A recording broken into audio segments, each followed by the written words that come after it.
এজন্য সরকার যাই কিছুই করতে চাক না কেন, যে ভঙ্গিতেই করতে চাক না কেন, শেষ পর্যন্ত পুলিশের হাত দিয়ে করতে হয়। তারা করে দেবে না, তারা এনভায়রনমেন্টটা সৃষ্টি করে। ওই এনভায়রনমেন্ট না থাকলে তাহলে কোনো কাজ আর হয় না। কারণ পুলিশের কথা প্রসঙ্গে বারে বারে আমরা বলছি দুটো শব্দ, আইন ও শৃঙ্খলা। এটাই হলো পুলিশ। কাজে ওই পুলিশের হাতেই এটাকে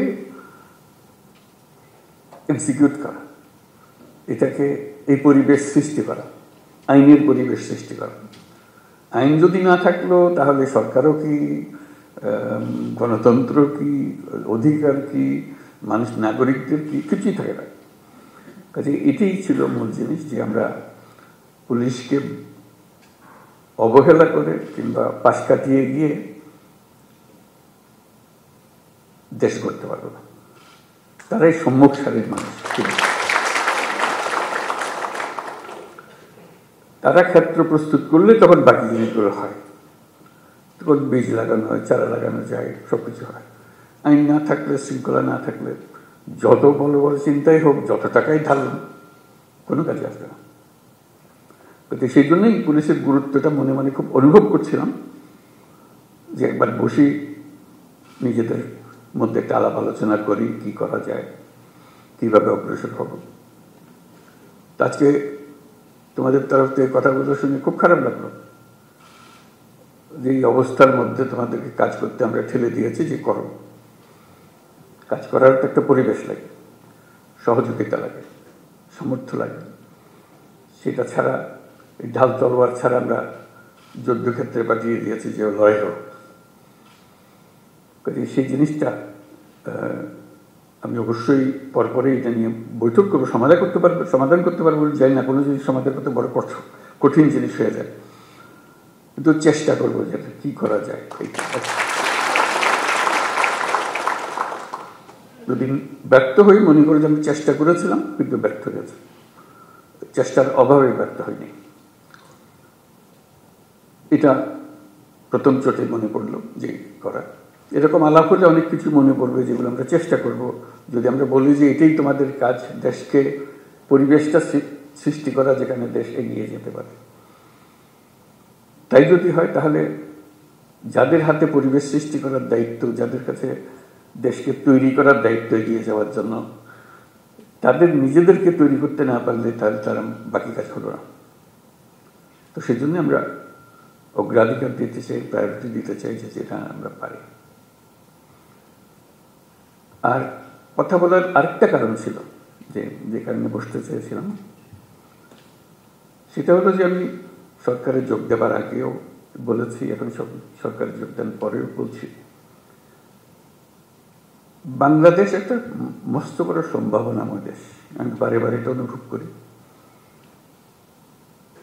এটা শুধু রাজনৈতিক মাঠের বক্তৃতার জন্য না, ব্যক্তি হিসেবে, দেশের নাগরিক হিসেবে অনুভব করি যে এটা বিরাট একটা সম্ভাবনা, এবং কিছু কিছু উদাহরণও যে কেন এটার সম্ভাবনাটা আমি দেখি।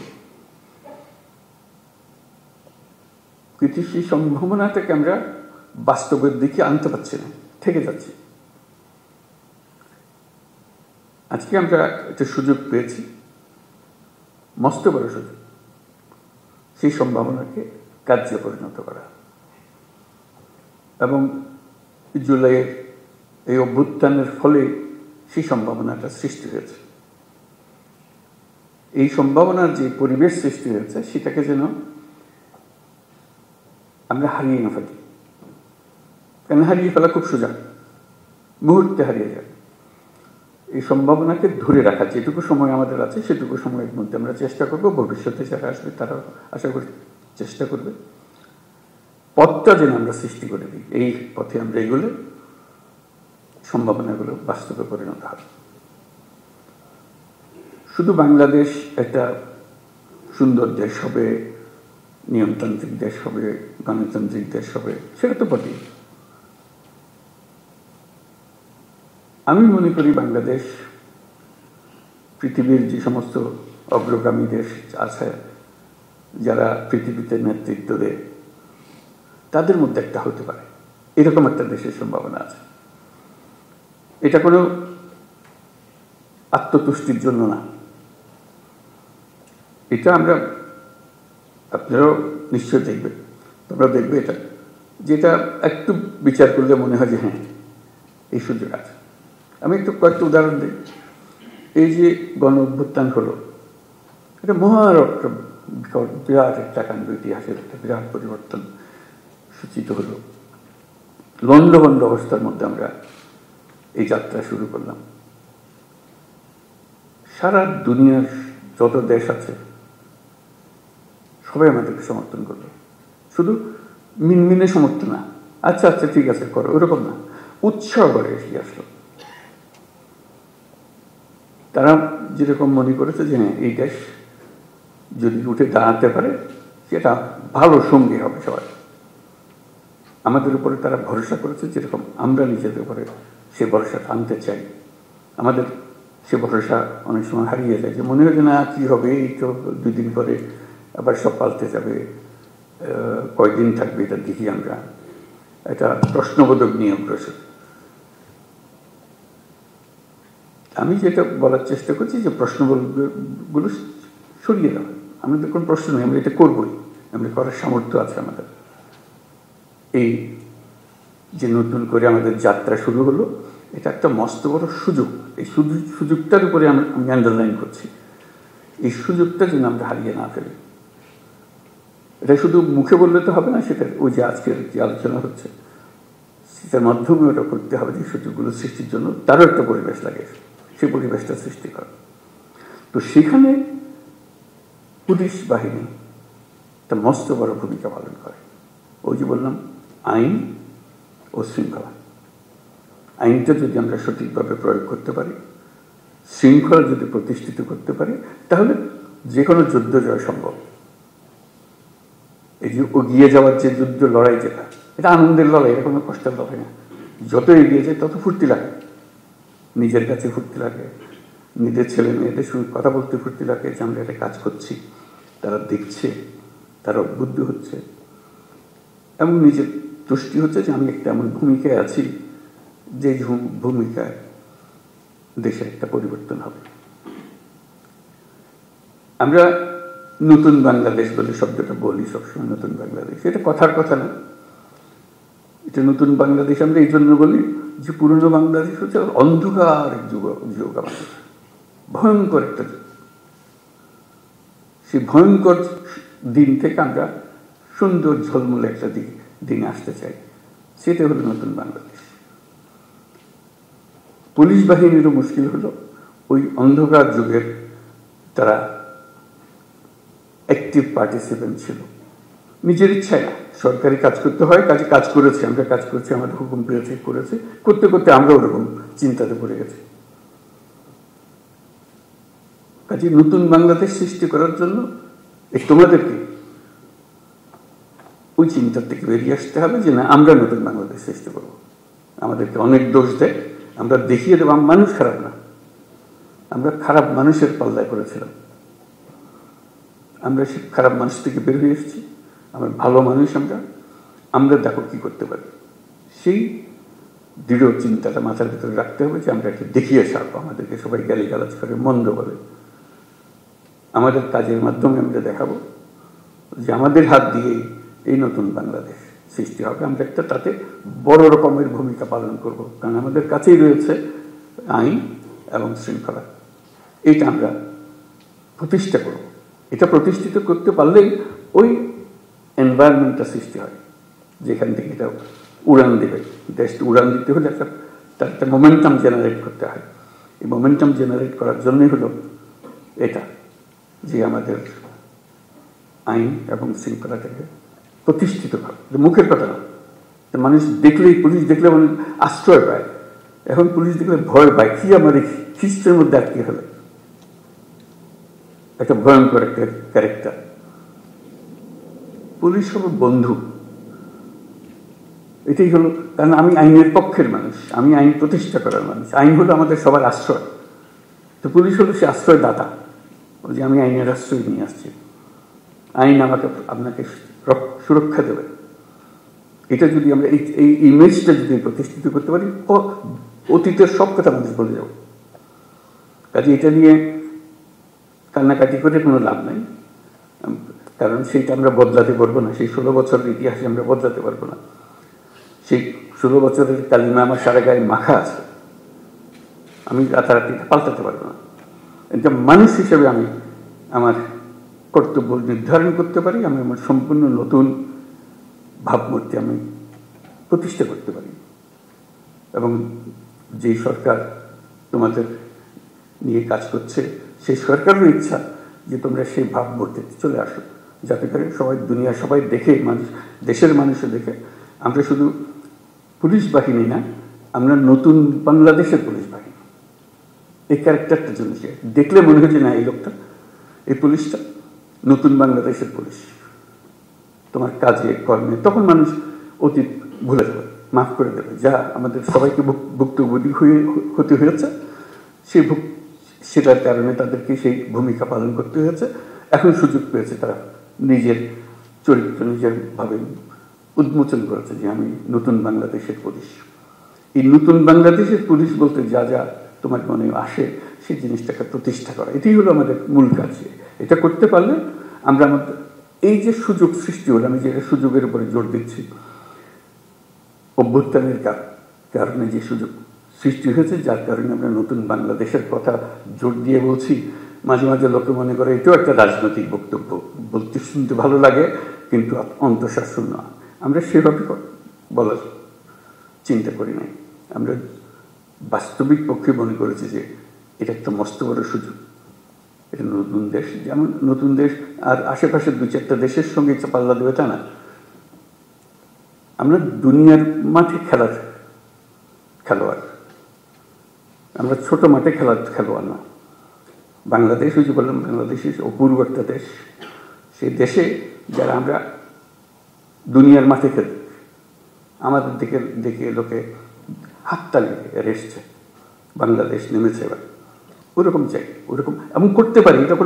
এটাও কোনো বাক্য উচ্চারণ করা মানুষের মধ্যে একটু ভাবনা চিন্তা সৃষ্টি, তা না। আমরা বাস্তবে পারি, আমাদের সেই সুযোগ আছে। সেই সুযোগগুলোর কথা বারে বারে বলার চেষ্টা করছি, এই সুযোগগুলো যেন আমরা গ্রহণ করি। তো সেই নতুন বাংলাদেশের পুলিশ বাহিনী হিসেবে আমাদের করণীয় কি করতে পারি?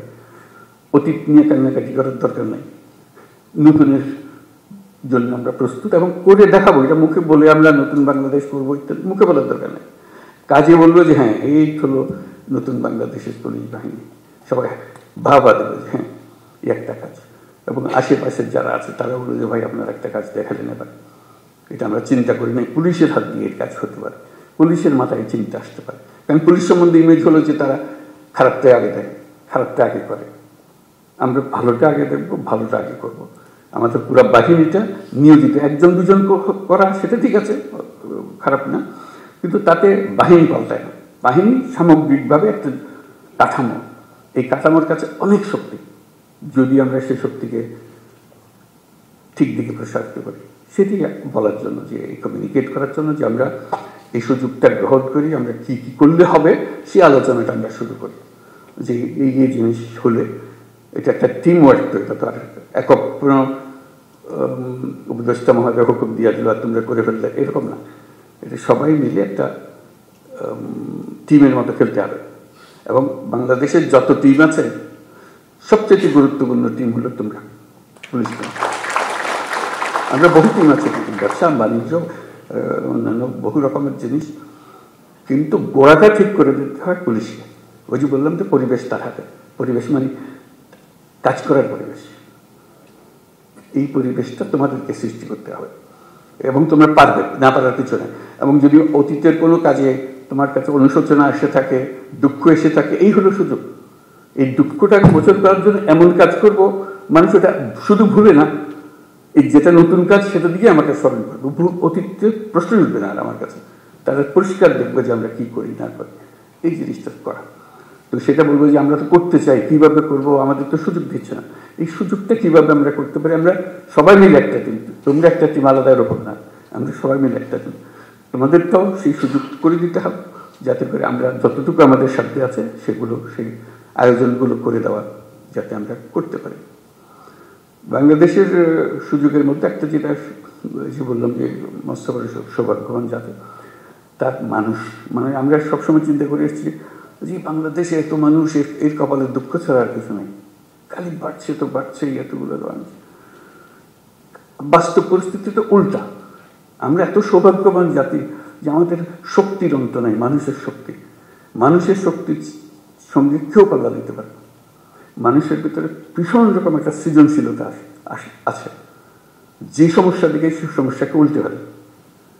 এটা সমাধান এমন জিনিস হয় যে মানুষ চিন্তাও করে না, এটা সমস্যা ছিল, এটা এসে অদ্ভুত রকম করে পাল্টে ফেলছে। আমাদের সেই সামর্থ্য আছে, কারণ আমাদের যে জনসংখ্যা তার বেশিরভাগ হল একেবারে কাঁচা তরুণ।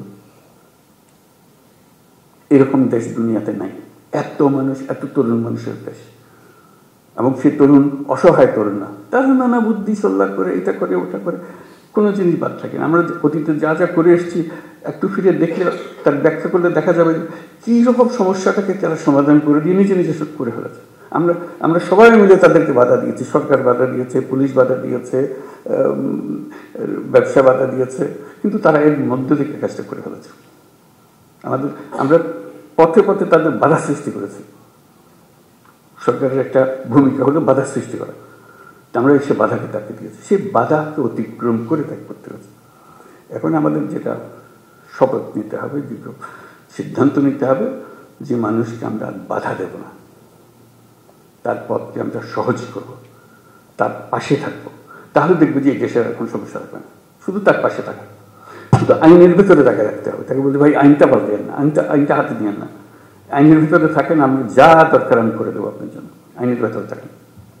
আর আমি নিজে যদি আইন ভঙ্গ করি তাহলে সে তো বলবে যে আচ্ছা আমি কি, আপনি কি আমার ওয়াজ করতেছেন, সেই ওয়াজটা আপনি নিজে মানতেছেন না, সে হাসবে। এখন এটা কোনো অর্থ থাকবে না। কাজে নিজে আগে মানি যে আমি আইনের ভেতরে থাকবো, এবং তখন সে মানবে যে হ্যাঁ আইন এটা আমাদের করতে হবে, যে করা যায়। সম্ভাবনার কথাটা বললাম, এই সম্ভাবনাটা কিভাবে আমরা কাজে লাগাবো। এই সরকার, অন্তর্বর্তীকালীন সরকার, এটা হাতে খুব বেশি সময় নেই। আমরা অলরেডি 7 মাস পার করে এসেছি। আমরা বলছি ডিসেম্বরে নির্বাচন হবে। কাজে এর মধ্যে যা আমরা করতে চাই, যা আমাদের সামর্থ্য আছে, এগুলো করে ফেলা। কাজে কী কী সংস্কার, আমরা সংস্কারের উপর দিচ্ছি, তোমরাও সংস্কারের কথা বলছো, যে আমাদের যত সংস্কার করার দরকার আছে আমি করে ফেলি। কারোর জন্য অপেক্ষা করে আমাদের কোনো ফায়দা হবে না, কাজটা করতে হবে এবং সেটা আমাদের প্রতিষ্ঠিত করতে হবে। যে আমরা সেই অংশটা করব, এটা আশ্বাস দিলাম তোমাদেরকে। তোমরা আমাদেরকে বলবো যে আমরা আমাদের পার্টটা আমরা করবো।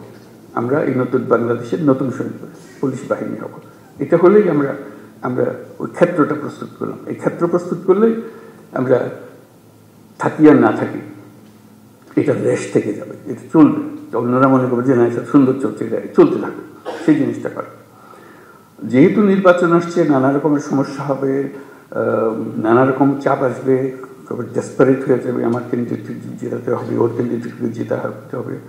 তুমি এখন আইন মানতে চাইলে তোমার উপরে খেপাখেপি করবে যে না কিছু তো আইন, তুমি আমার আইন দেখাও, এসব হবে। আমাদের সেখানে শক্ত থাকতে হবে, আইনের ভেতরে থাকতে হবে, যাতে করে যে সরকার নির্বাচিত হয়ে আসবে সে সরকারের আইনের সরকার যেন হয়। আইনের মারফতে যে এসছে, যে আইন ভেঙে এসছে, সে সরকার কোনোদিন আইন রাখতে পারবে না, কারণ সে ভাঙারই অভ্যাসটা। কাজে এই যে সুযোগের কথাটা বললাম, এই জন্য বললাম এই সুযোগটা হলো এমন যে আমরা যাতে ভবিষ্যতের সরকারটাও যেন আইন মানার সরকার হয়, এটার জন্য আমরা নিশ্চিত করতে পারি। সেটারও দায়িত্ব তোমাদের হাতে, যেহেতু নির্বাচনটা তোমাদের হাত দিয়ে হবে। কারো কথা মানার দরকার নাই, না অন্তর্বর্তীকালীন সরকার, না অন্য সরকার যারা নির্বাচন করছে তাদের বিষয়ে কারো কথা বলতে। আইন যা বলে তুমি আইনের ভেতরে থাকো, তাহলে পরবর্তী সরকার আইন মানার সরকার হবে। আর যদি বলছি হ্যাঁ ওরা কি আছে, ওরা তো আসতেছে, ওদের কুটুম মানুষ ছাড়া আমরা কি করব, তাহলে আমরা অন্যদিকে চলে গেলাম। যেই হোক, সে ছাত্রদের দল হোক, সে পুরানা দল হোক, নতুন দল হোক, কিছু হয় না, বলে আমরা আইনের ভেতরে আছি। আইন আমাদের যা নির্দেশ দেবে সে নির্দেশ, আপনারা আইন পাল্টান, আমরা সে নতুন আইন সেভাবে করবো।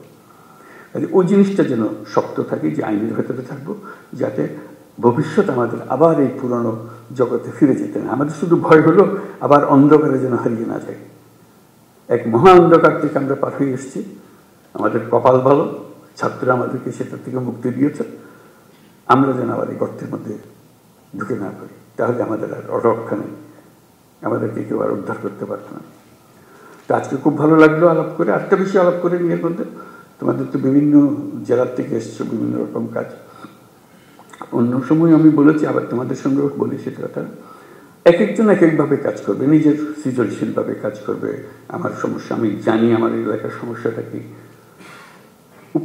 উপর থেকে হুকুমের অপেক্ষার দরকার নেই, উপরওয়ালারা হুকুম দেবে নানা জিনিস। আমি আমার জগতের সমস্যাটা দিকে, আমার জেলার কী কী সমস্যা, এটা আমি একটা তালিকা নিয়ে নেবো। এইগুলোতে আমি একটা প্রায়োরিটি দেবো, এই জিনিসগুলো আমি করবো। নিজের একটা ব্যক্তিগত একটা ডিসিশন, এটা আমি করবো। এই জিনিসটা আমি সহজ করে দেবো, এই জিনিসটা আমি করবো। যে সমস্ত জিনিস আমার দরকার, যেমন আমাদের আইন শৃঙ্খলার যা যা বিষয়গুলো আছে, বিশেষ করে নারীদের বেশি এখন জোর আলাপ চলছে, যেটা আমাদের রক্ষা করতে হবে, নারীদের সুরক্ষা দেওয়া। এটা একটা মস্ত বড় কাজ। এটা আমাদের অবহেলার কারণেই এটা ক্রমে সমাজের মধ্যে দ্রুত বিস্তার লাভ করেছে। আমাদের দেশের অর্ধেক মানুষ অসহায় হয়ে পড়েছে, তাদের মধ্যে দৃষ্টি দেওয়ার কেউ নাই। তার রাস্তাঘাটে চলতে গেলে ভয় লাগে, কথা বলে আপনার মেয়ে রাস্তা দিয়ে যায়, সে ভয়ে বয়ে যায়। এটা কোন ধরনের কথা? এই দেশের একজন নাগরিক রাস্তা দিয়ে যাবে, তার মনের মতো একটা ভীতি টাইমে তাকে, তার দিকে তাকালে কি বুঝবে? কোন দিকে তাকালে, না নিচের দিকে তাকালে না উপর দিকে তাকাবো, বুঝতে পারছে না। কোন কাপড় পরবো বুঝতে পারছে না। কোনটা আমি নিরাপদ হবো? আমার নিরাপত্তা কথা। বাপ হিসাবে, ভাই হিসেবে আমাদের তো একটা পারিবারিক দায়িত্ব আছে, তারপরে পুলিশ হিসাবে আমাদের সবচেয়ে বড় দায়িত্ব। আইনে তাকে সমস্ত অধিকার দিয়েছে, সেই আইন তার জন্য দেওয়া, তার হাতে তুলে দেওয়া, যে হ্যাঁ এই আইন আপনাকে অধিকার দেবে, আমি সেই আইন প্রয়োগ করার মালিক, আমি আপনার অধিকার নিশ্চিত করার দায়িত্ব আমার, আমি এই অধিকার নিশ্চিত করবো, আমার এলাকায় আমি নিশ্চিত করবো। সারা বাংলাদেশে কি হচ্ছে এটা তো আমি জানতে থাকবো, কিন্তু আমার হলো যে আমার যে এলাকাতে, আমি তো একটা এলাকার মালিক, আইনের মালিক, আমি হলাম সরকার, আইনের সরকার। কাজে আমার নিশ্চিত করছে সে অধিকার যেন প্রতিষ্ঠিত করতে পারে, কোথাও যেন এটা নিয়ে প্রশ্নটা তুলতে না পারে কেউ। এই নাগরিকদের অধিকার হিসেবে আমার সেই জিনিসগুলো দেওয়া, যাতে করে অধিকার থেকে সে কোনো রকম বঞ্চিত না হয়। তারপরে আরও নানা রকমের অধিকার আছে, সেগুলো যেন আমরা বঞ্চিত না হয় কেউ, সে প্রতিষ্ঠিত করা। বিশেষ করে নারীদের বিষয়টা এসছে বলে আমি উল্লেখ করলাম, এটা খুব গুরুত্বপূর্ণ বিষয়। কারণ তা না হলে আমরা ওই যে বললাম যে বহু সম্ভাবনার একটা দেশ, সেই সম্ভাবনা এখানে শেষ হয়ে যাবে যদি আমরা ওইটুকু না পারি।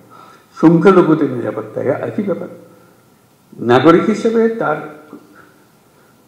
আমাদের কনস্টিটিউশন অনুসারে যত অধিকার দেওয়া আছে সবগুলো নিশ্চিত করা আমাদের দায়িত্ব, এবং সেই দায়িত্ব পুলিশের মারফতে আমাদেরকে এক্সিকিউট করতে হয়। কাজে পুলিশ হিসেবে যে সংখ্যালঘুর নিরাপত্তা এবং যে কোনো ব্যক্তির নিরাপত্তা, সেই অসহায় গরিব মানুষের নিরাপত্তা, শক্তিশালীর হাত থেকে তাকে বাঁচানো, সেটা নিশ্চিত করা ইত্যাদি, এইগুলো যেন আমরা করতে পারি। এই প্রসঙ্গে আরেকটা বিষয় একটু পরিষ্কার করি।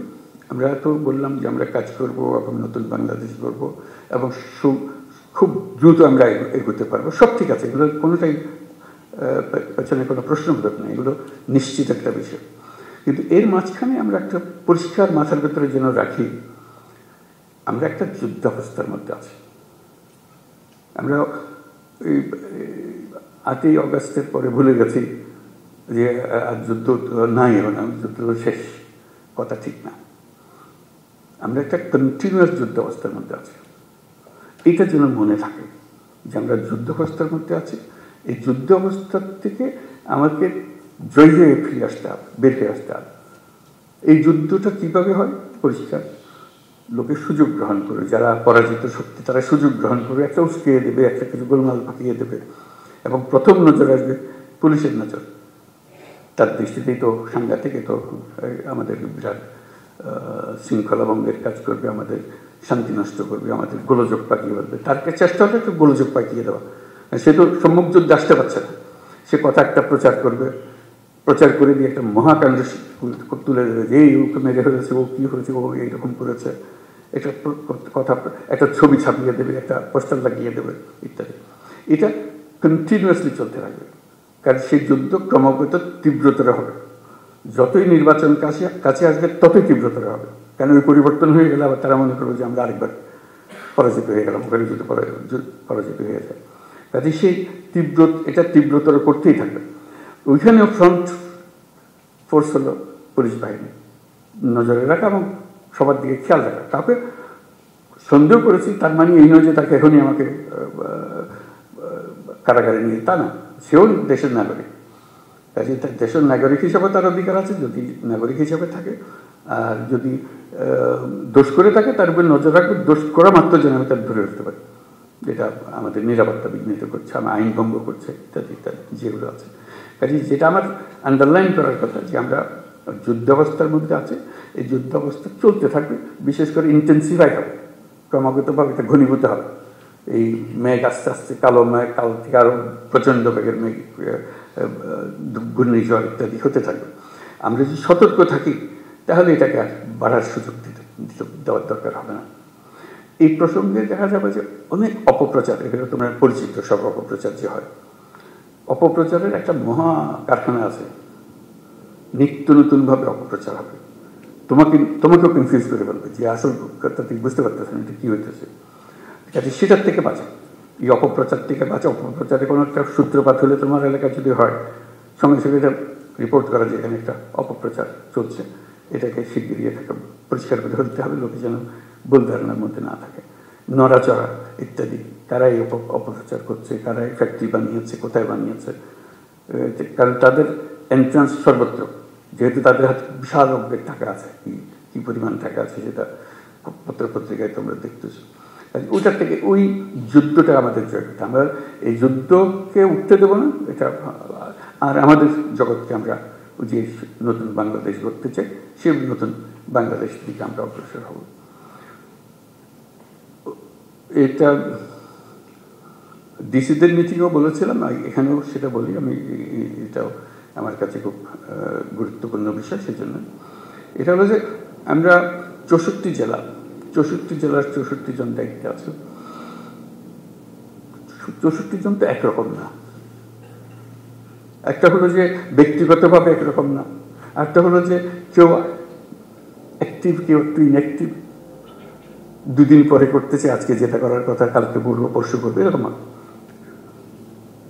তো সেটা যে আমরা যাচাই করবো কিভাবে, সেই জন্য স্বরাষ্ট্র মন্ত্রণালয়কে বলবো একটু খেয়াল রাখা, এটা একটা প্রক্রিয়া সৃষ্টি করা, যাতে করে উৎসাহ হয়। আমার কাজের মধ্যে একটা উৎসাহ আছে, আমি যেন ঝিমিয়ে পড়লে এটা আমাকে জাগিয়ে দেয়। আমি পারি, কিন্তু একটু ঝিমিয়ে গেলে একটু চাঙ্গা করে কি করা, আমি প্রস্তাব দিচ্ছি যে র্যাঙ্কিং করা। প্রতি মাসে এই 64 জেলাকে 1 থেকে 64-তে নিয়ে আসা, সবাই কে কোন স্থানে আছে। ক্লাসে এরকম হয় না যে ফার্স্ট বয় সেকেন্ড বয় হয়, ফুর্তি লাগে। আমার একেবারে লেজের গোড়ায় দিয়েছি, আমার খুব খারাপ লাগে, আমি পারি, তখন আমার একটু গোসা লাগে যে কি বলে ওই কারণে আমার উপরে যায়, আমি হচ্ছে অনেক ভালো করি। কত বলবো যে আমার জেলাটা আসলে খারাপ, আমাকে এই জন্য দিয়েছে, পরে বলছে না ওরটা অত খারাপ, ওটা তো ভালো না, ও তো আমার উপরে চলে গেছে। এই জিনিসটা করে, এটা খেলার মনোবৃত্তি থেকে, কোনো কাউকে শাস্তি দেওয়ার জন্য না, যে এটা খেলোয়াড়, যে সবাইকে জানানো হবে এই কি ক্রাইটেরিয়াতে হবে, সেই ক্রাইটেরিয়াটা তার ঠিক করে দেবেন। তোমরা জানো যে এই ক্রাইটেরিয়াতে বিচার হয় এবং প্রতি মাসে এটা তৈরি হয় 1 থেকে 64।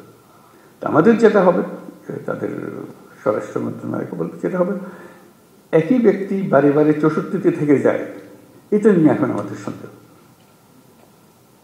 যে আগে যে 64 ছিল 64, তারপর 63-তে চলে গেছে, তারপরে 50-এ চলে গেছে, তারপরে 32-এ চলে গেছে, সে নড়াচড়া করে। এইগুলো 64 আর নড়ে না, দেখি খালি ওখানেই থাকে। তাহলে তার মধ্যে একটা বেসিক প্রবলেম আছে, হয় এটা তার পারিপার্শ্বিক একটা প্রবলেম, অথবা তার ব্যক্তিগত একটা প্রবলেম। সেটার দিকে নজর দেওয়া, তার একটু সাহায্য করা, যে একটু নড়াচড়া, একটু 2-1 ধাপ উপরে ওঠো, চেষ্টা করো, উৎসাহিত করা। কেন এটা উৎসাহিত করা, ইনসেন্টিভ দেওয়ার জন্য, যে আমরা দেখালাম যে কি হলো। ওই শুধু নজর রাখা, যে জায়গাতে আছে নিচের দিকে, সেই নিচের দিকে থেকে যাচ্ছে, ওঠার চেষ্টা করতেছে না বা পারতেছে না, তাহলে তাকে ট্রেনিং দিতে হবে, তাকে আরেকজন সাহায্য করে দিতে হবে যাতে করে সে একটু উপরে উঠতে পারে।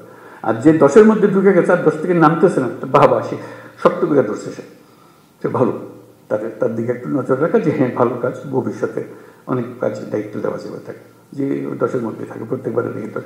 এরকম একটা প্রক্রিয়া হলে ফুর্তি লাগে কাজ করার মধ্যে। তা আমরা প্রযুক্তিকে আনতে চাচ্ছি আমাদের কাজের মধ্যে। আমরা পুলিশ রিপোর্ট করা, কি বলে এটা, মামলা রুজু করা, এগুলো অনলাইন, এগুলো আছে না অনলাইন চালু করে কাজ হচ্ছে আমি ভালো। এই অনলাইন আমরা সব যত কিছু আছে এখন অনলাইন করার চেষ্টা করি, এটা দিয়ে শুরু হলো অনলাইন, এটা মামলা রুজু করা। আমরা দেখবো তো কোন জেলাতে কয়টা হয়, এটার একটা ছবিটা দিয়ে দেওয়া, টেবিলটা দিয়ে দেওয়া। এই জেলাতে এই মাসে, এই মার্চ মাসে 32টা হয়েছে, এই মাসে আগের মাসে 30টা ছিল, আগের মাসে 20টা ছিল, এখন 32টাতে আছে। আরেকজনের প্রথম মাসে 20টা ছিল, তার মধ্যে 40 হয়েছে, তা তো 80টা হয়েছে, দ্রুত চলে যাচ্ছে। একই কাজ, একজনে সবাইকে উৎসাহিত করছে, যেখানে কাজ আটকে যাচ্ছে সেখানে তাকে সাহায্য করছে, যে আমি ফোন করতেছে, ভাই কি আমাদের এখানে আটকাই দিলেন, কি এটা চলতেছে না, আমার পারতেছে না, তো আমরা আমাদের বারবার কমপ্লেন আসছে, আসেন একটু ঠিক করে দেন, নাহলে আমি পিছিয়ে যাবো। অর্থাৎ এই সংখ্যাটা বাড়তে হবে। আসতেছে মামলা আসতেছে, কিন্তু লিখিতভাবে আসতেছে। আমরা বলি না লিখিত মামলা আস্তে আস্তে আমরা বন্ধ করে দেবো, এটা অনলাইনে আসতে হবে। অনলাইনকে তাকে অভ্যস্ত করা, যে হ্যাঁ আসলে ভাই আপনাকে দেখাই দেবো, আর চলেন আপনি অনলাইনে করেন এটা। সে তো জানে না অনলাইন প্রথম দিকে, কাজে আসলেও আরেকজনকে বলবো আসছে, একজন সময় হয়ে গেছে, আপনি তো অনলাইন শিখে ফেলেছেন, ওইখানে শহরে অমুক জায়গাতে আছে, ওরা করে এগুলো, আপনি ওখানে যেন ওরা করে দেবে, আমার কাছে আসার দরকার নেই।